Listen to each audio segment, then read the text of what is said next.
Yes. You are watching breaking barriers with your host Alia, और आज आप देख रहे हैं कि मैं मौजूद हूँ साजिद तारड़ साहब के साथ, जो किसी तारुफ के मोहताज नहीं हैं। और ख़ास तौर पर इनसे आई स्पेशल सिटिंग इसलिए है कि आपको पता है कि मैं डीसी में मौजूद हूँ, यहाँ पर कवरेज के लिए आई हुई हूँ। और ये कैसे हो सकता है कि एक ही बड़ा नाम पाकिस्तान से, जो कि now president, new president Donald Trump के साथ जुड़ा हुआ नज़र आता है। कोई नाम अगर नज़र आता है तो वो साजिद तारड़ साहब हैं, जो कि एडवाइज़र और उनके साथ काम करते रहे हैं और अभी भी कर रहे हैं, अब तो और ज़्यादा करेंगे। तो सबसे पहले हम मुबारकबाद देते हैं साजिद तारड़ साहब, बहुत बहुत मुबारकबाद सर। ये क्लीन स्वीप कर गए आप लोग, पूरी आपने अमेरिका को रेड कर दिया। देखें, इसमें आलिया, एक तो मैं सबसे पहले ये बताना चाहूँगा, मेरे लिए एजाज़ है कि आलिया जब भी वाशिंगटन डीसी आती हैं मज़हर भाई के साथ, she is a family member to me. और मैं इस आनर के आज हम इकट्ठे बात ये यहाँ से कर रहे हैं, और एक हिस्टोरिकली हिस्ट्री बनी है, the biggest political come back after mid 1800 century के बाद ये पहली दफ़ा हुआ है कि एक president, sitting president, last election and then won election again. और सिर्फ सिंपल इलेक्शन ये नहीं जीता उन्होंने, सेनेट जो है वो भी इस वक्त रेड हो चुका है, हाउस भी एक्सपेक्टेड है रेड हो जाएगा, व्हाइट हाउस उनके पास होगा, और इस वक्त सुप्रीम कोर्ट जो है वो भी कंजर्वेटिव है। उसकी वजह यह है कि आगे लेजिस्लेशन करने के लिए, अपना मैंडेट डिलीवर करने के लिए डोनाल्ड ट्रंप साहब के पास कोई एक्सक्यूज़ नहीं होगा। और मैं ये समझता हूँ, मैं बार बार इस चीज़ का इजहार कर चुका हूँ, वजह यह है उनके जीतने की कि दुनिया आलमोस्ट तीसरी आलमी जंग के धाने पे खड़ी है due to the weak American foreign policy.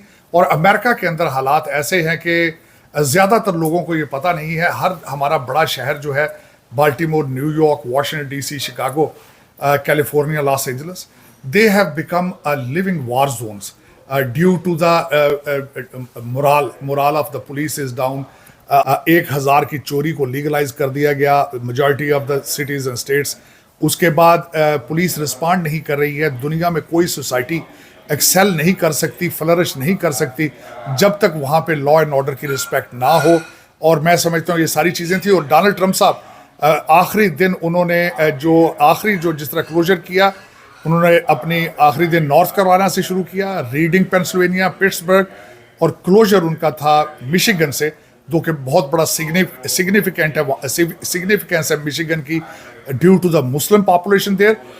मेरा डोनाल्ड ट्रंप साहब के साथ ये तीसरी कैंपेन थी। पहली कैंपेन में सिर्फ 7% मुसलमानों ने सपोर्ट किया, दूसरी दफ़ा 2020 में 20%, और इस दफ़ा 52% Muslims American they supported Donald Trump. Huge. और जो ट्रंप 2 है, ट्रंप 1 उनका पिछला 4 साल, और Trump 2 it will be a different. आज मैंने कई जगह पे इस चीज़ का इजहार किया है कि डिफरेंट क्या होगा। इस दफ़ा जंगें उनके टेबल पर होंगी। 21 मिलियन अनवेटेड इलीगल इमिग्रेंट्स, जो कि इस वक्त नेशनल सिक्योरिटी थ्रेट बन चुके हैं। डोनाल्ड ट्रंप साहब के आखिरी अल्फाज कैंपेन की क्लोजिंग पे थे, अमेरिका इज ऑक्युपाइड। तो मेरे ख्याल में America has been liberated today. It was a new day for America and it was a new day for the world. Changes क्या आएंगी? डोनाल्ड ट्रंप साहब अपनी जंग के अहदाफ जो हैं वो हमेशा सैंक्शंस, टैरिफ और एम्बार्गो से हासिल करते हैं। जंगों पे बिलीव नहीं करते। उनके पास 4 साल का रिकॉर्ड मौजूद है।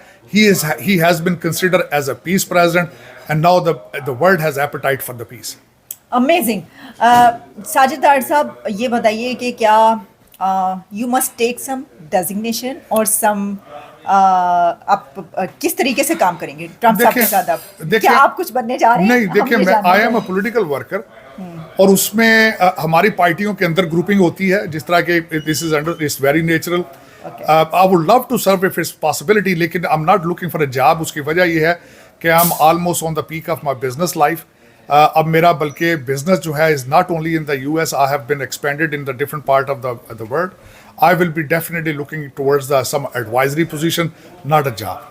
ओके। इसमें एक बात जो बहुत हमेशा से हम अपने प्रोग्राम्स में करते हैं कि हम देखते हैं कि यहाँ पर अमेरिका की हुकूमतों में और जो की पोस्ट और ऐसे डेजिग्नेशंस होते हैं, वहाँ पर इंडियन जो हैं वो बहुत बड़ी तादाद में होते हैं, क्योंकि बहुत पढ़े लिखे होते हैं, इंडिया के बड़े एक्सपीरियंस्ड होते हैं। टेक कंपनीज़ के साथ साथ यहाँ पर गवर्नमेंट्स में भी वो होते हैं।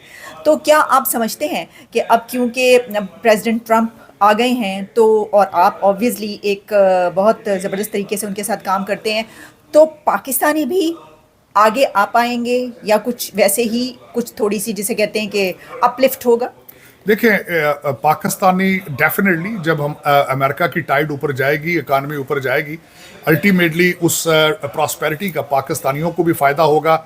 लेकिन ये इसमें मुझे कुछ रिजर्वेशंस हैं इस चीज़ की कि पाकिस्तानी अभी तक लोकल पॉलिटिक्स को सही सीरियस तरीके से नहीं उसमें पार्टिसिपेट कर सके, एनर्जाइज अपने आप को नहीं कर सके, जिसकी सबसे बड़ी मिसाल ये है कि अभी तक कोई भी पाकिस्तानी कांग्रेसमैन मौजूद नहीं है। और यहाँ पे भी देखा जाए तो बजाय लोकल डेमोक्रेट पार्टी और रिपब्लिकन पार्टी को सपोर्ट करना, हर शहर के अंदर पाकिस्तानी पॉलिटिकल पार्टीज के दो दो ऑफिसेज हैं, ग्रुपिंग है, आपस में लड़ रहे हैं एक दूसरे को, बजाय ऊपर जाने के एक दूसरे को ही बस खींच के आगे पीछे कर रहे हैं। मेरे ख्याल में मैं इसका इजहार इस तरीके से करूंगा, इस वक्त 3 करोड़ बच्चा पाकिस्तान का स्कूलों में नहीं जा रहा, उनमें से मेजॉरिटी ऑफ देम उनमें से बाहर आ जाएंगे बगैर तालीम के, अपने इकनॉमिक क्राइसिस की वजह से, इश्यूज की वजह से, और वो बिल्कुल इस चीज़ पे तवज्जो नहीं देते कि लोकल पॉलिटिक्स में क्या करना है। बल्कि मैं पिछले दिनों मैंने कई ममालिक का ट्रिप किया है और वहाँ पाकिस्तानियों को सिर्फ और सिर्फ यही कहा है कि लोकल पॉलिटिक्स में हिस्सा लें। मैं बल्कि बार्सिलोना में एक इवेंट पे गया जहाँ पे तकरीबन 1000 पाकिस्तानी आए, और स्टेज पे जब मुझे मौका मिला बोलने का तो मैंने एतराज़ किया कि आपने पाकिस्तान का तराना बजाया है, स्पेन का तराना क्यों नहीं बजाया, क्योंकि you are sitting in Spain, in Barcelona. आपने पाकिस्तान का झंडा लगाया लेकिन स्पेन का झंडा क्यों नहीं है? आपको चाहिए था लोकल मेयर को इनवाइट करते, वो शौक से आते, क्योंकि आप 1000-1200 पाकिस्तानी वहाँ बैठे हैं। लेकिन अभी ये विजन हम अभी तक वहाँ पहुँच नहीं पाए, हमारी अभी तक उतनी सियासी तरबियत नहीं है, और we are not interested in, हम रहते यहाँ हैं, पैसा सारा पाकिस्तान भेजते हैं, और वहीं चुथराट का हमें शौक है, not into the countries where we live. Shahid साहब, आखिरी सवाल ये कि अब एक और बात जो हम, आपको पता है कि हमारी जो डिस्कशन होती है उसका एक और पॉइंट ये भी होता है कि इंडिया पाकिस्तान के रिलेशंस, और वो तो क्या अमेरिका में जो जैसे पाकिस्तानी अमेरिकन्स हैं और अमेरिकन इंडियंस हैं, इन दोनों के बीच कुछ ऐसी एंगेजमेंट आप करवा पाएंगे, कुछ ऐसे इवेंट्स करवा पाएंगे? क्योंकि ऑब्वियसली आप ही की गवर्नमेंट अब आ गई है, तो कुछ ऐसा हो सकेगा या होगा? डेफिनेटली मैं बल्कि हमेशा कोशिश करता हूं कि कम्युनिटीज़ के दरमियान एक ब्रिज का रोल अदा किया जाए। जिस तरीके से हम एक दूसरे के साथ को एग्जिस्ट इस सोसाइटी में करते हैं, मेरी हमेशा ये ख्वाहिश रही है कि पाकिस्तान भारत के रिलेशनशिप ठीक हो। कुछ बेबी स्टेप्स आए हैं, लिए गए हैं। SCO के इवेंट में डॉक्टर जयशंकर साहब पाकिस्तान गए, पहले से ज़्यादा आइस मेल्ट हुई है, उन्होंने वहाँ पे 2 भरपूर दिन गुजारे, एक पौधा लगाया, जाके उन्होंने हुकूमत का शुक्रिया अदा किया। लेकिन फिर एक सेटबैक आया कि उनके उस ट्रिप के 1 हफ्ते बाद कश्मीर के अंदर 7 लोगों का मर्डर किया गया, और उसके ऊपर फिर हम एक स्टेप आगे जाते हैं, 2 स्टेप पीछे आ जाते हैं। जो रिजर्वेशन है इस वक्त इंडियन गवर्नमेंट को कि Pakistan should clarify themselves related to terrorism, कि either it's state funded, state supported, और these are just random terrorist activities. लेकिन ज़रूरत है इस चीज़ की। पाकिस्तान उस वक्त तक सर्वाइव नहीं कर पाएगा या फ्लरिश या प्रॉस्पर नहीं हो पाएगा जब तक अपने पड़ोसियों के साथ रिलेशनशिप नहीं इस्तवार किए जाएंगे, जिसमें ना सिर्फ इंडिया है, ईरान है, अफगानिस्तान है। अब यहाँ तक भी बल्कि कहा जा सकता है कि भारत को आपसे रिजर्वेशन है, अब चाइना को भी आपके साथ रिजर्वेशन है। बल्कि हालात इतने ख़राब हैं कि अफगानी भाई भी अब कहते हैं कि you are concern for us and you have become a regional threat. और उनके पास एक सर्टिफिकेट रिसेंटली उनको मिला है। चाइना के एक मिनिस्टर ने भी स्टेटमेंट दी थी कि वो feel comfortable doing in Afghanistan. तो मेरे ख्याल में आपको चाहिए कि अपना होमवर्क करें, अपने बच्चों को मैथ और इंग्लिश की तालीम दें, आर्टिफिशियल इंटेलिजेंस की तरफ तवज्जो दें। जिन लोगों के पीछे आप इस वक्त भाग रहे हैं, उन सब के बच्चे लंदन और न्यूयॉर्क और टोरंटो में आर्टिफिशियल इंटेलिजेंस की तालीम ले रहे हैं।